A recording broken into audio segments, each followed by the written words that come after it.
Olá, e aí, tudo bem? Hoje a gente vai fazer uma viagem incrível no tempo, lá para Gênesis, logo depois do grande dilúvio. Vamos entender como a humanidade recomeçou, como as primeiras nações surgiram e, claro, vamos desvendar aquela história famosa da Torre de Babel. Bora começar essa jornada?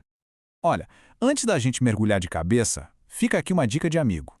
Se der um tempinho, dá uma lida nos capítulos 8 a 11 de Gênesis. Sério, vai fazer toda a diferença. Ajuda a conectar os pontos e a experiência aqui vai ser, com certeza, muito mais rica. Fica a sugestão. Então, qual é o nosso roteiro para hoje? A gente vai passar por 5 pontos-chave. Primeiro, o novo fôlego da humanidade depois das águas. Depois, a famosa Aliança do Arco-Íris. Aí a gente vai ver como surgiram e se espalharam todas as nações. Em seguida, o grande evento da Torre de Babel e a dispersão dos povos. E para fechar, vamos seguir a linhagem que vai de Noé até Abraão. Uma jornada e tanto, né? Então vamos lá. Nossa primeira parada, o mundo pós-dilúvio. É o momento em que as águas finalmente começam a recuar. E olha, é bom a gente entender que isso não foi do dia para a noite, não. Foi um processo bem lento, sabe? Com certeza testou e muito a paciência de Noé e de toda a família dele lá dentro da arca. Dá uma olhada nessa linha do tempo. Ela mostra bem a dimensão da espera. Foram 150 dias só para as águas começarem a baixar. A arca só foi parar no Monte Ararat no 7º mês. E os picos das montanhas só apareceram no 10º. A terra só ficou seca mesmo mais de 1 ano depois do início de tudo. Isso mostra que não foi um recomeço apressado, né? Foi um renascimento cuidadoso e gradual do mundo. E aí vem aquela cena clássica que todo mundo conhece. Noé solta uma pomba e ela volta com um raminho de oliveira no bico. Isso foi muito mais do que um simples sinal de que a terra estava secando. Virou o símbolo de paz, de renovação, da promessa de uma vida nova. Foi literalmente o primeiro sopro de esperança para aquele mundo que tinha sido completamente lavado.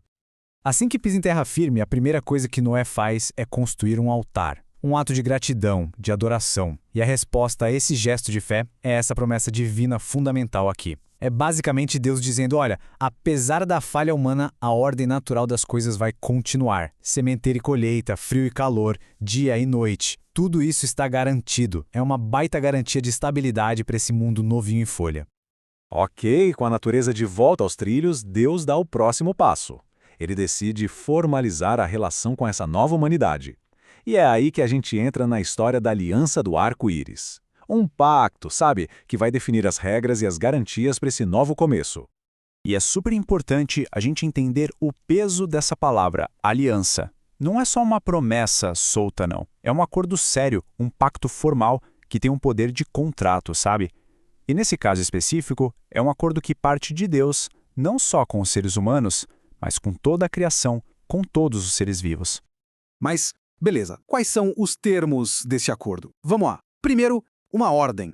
Cresçam e encham a terra. Segundo, novas permissões. Agora os animais podem servir de alimento, mas com regras, com a proibição de comer carne com sangue. E o mais importante de tudo, a aliança reforça que a vida humana é sagrada e, claro, vem a grande promessa. Nunca mais um dilúvio para destruir toda a vida.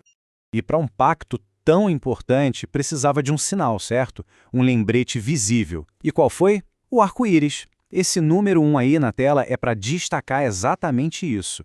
Ele é o sinal, o único sinal dessa aliança. Pensa bem, toda vez que um arco-íris aparece depois da chuva, ele está lá para lembrar dessa promessa. É como um sinal de misericórdia pintado no céu.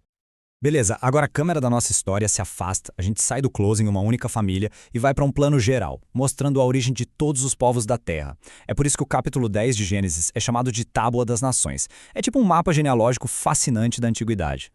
É bem direto ao ponto. A partir dos 3 filhos de Noé, Jafé, Cã e Sem, o texto mostra como o mundo daquela época foi sendo povoado. De forma bem resumida, os descendentes de Jafé foram para o norte e para as ilhas, os de Cã para o sul, como o Egito e Canaã, e os de Sem para o Oriente Médio. É a partir deles que vêm os povos semitas. Para a gente não se perder no meio de tantos nomes, vamos focar em um cara que é peça-chave aqui, Nimrod. Ele era neto de Cã, e o texto diz que ele foi o primeiro homem poderoso da Terra.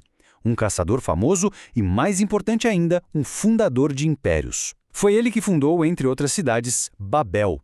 Guarda bem esse nome porque ele é crucial para o próximo capítulo da nossa história. E agora, a gente chega num ponto de virada. O clímax dessa era. A humanidade já cresceu, tá todo mundo falando a mesma língua, e eles se juntam num projeto grandioso, ambicioso. É a história da Torre de Babel. Uma história sobre união, mas também sobre orgulho e sobre como isso provocou uma resposta divina. Aqui a gente vê o conflito de interesses de forma bem clara. De um lado, o plano dos homens. Qual era? Ficar todo mundo junto, construir uma torre gigante para fazer um nome para si mesmos e principalmente não se espalhar. E do outro lado, o plano de Deus, que era justamente o contrário. Se espalhem, se multipliquem, encham a terra. Com dois planos tão opostos assim, a colisão era só questão de tempo. E o que acontece quando esses planos batem de frente? Vê a intervenção divina. Aquilo que unia todo mundo, a língua, agora se torna o que divide. Deus confunde os idiomas, o projeto da torre simplesmente para e as pessoas são forçadas a fazer o que não queriam, se espalhar. E a cidade acaba ganhando o nome de Babel, que em hebraico soa muito como confusão, o nome perfeito para lembrar para sempre do que rolou ali. Depois desse evento gigantesco da dispersão, a história bíblica faz um movimento super importante. Aquela câmera que estava no modo panorâmico, mostrando todo mundo, agora dá um super zoom. Ela foca em uma única linhagem, uma família específica, que vai ser o fio condutor de todo o resto da história. E qual é a linhagem escolhida? A do filho de Noé, Sem. A partir dele, a gente segue uma linha direta. Sem, Arfaxade, Eber, Teré, até chegar em um homem chamado Abrão. Cada um desses nomes é como um elo numa corrente que conecta a história de todas as nações com a história de um povo que está prestes a começar. E a gente termina essa análise aqui, mas termina com uma pergunta no ar.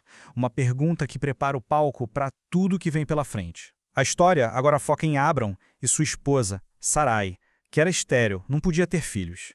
Então fica a questão. Como é que um casal vindo de uma cidade chamada Ur dos Caldeus, com esse obstáculo enorme, poderia ser o ponto de partida de uma promessa que mudaria o destino do mundo? E aí, curtiu essa viagem pela história? Se essa análise foi útil ou interessante, a melhor forma de agradecer é bem simples. Se inscreve aqui, deixa aquele like e compartilha com mais gente. Ah, e deixa um comentário. Diz aí o que mais te chamou a atenção. A gente faz questão de ler tudo, viu? E pode ficar de olho porque na nossa próxima conversa a gente vai responder exatamente essa pergunta. Vamos mergulhar fundo na chamada surpreendente de Abrão e no começo de uma promessa que, olha, ecoa até hoje. Vai ser imperdível. A gente se vê lá. Até mais!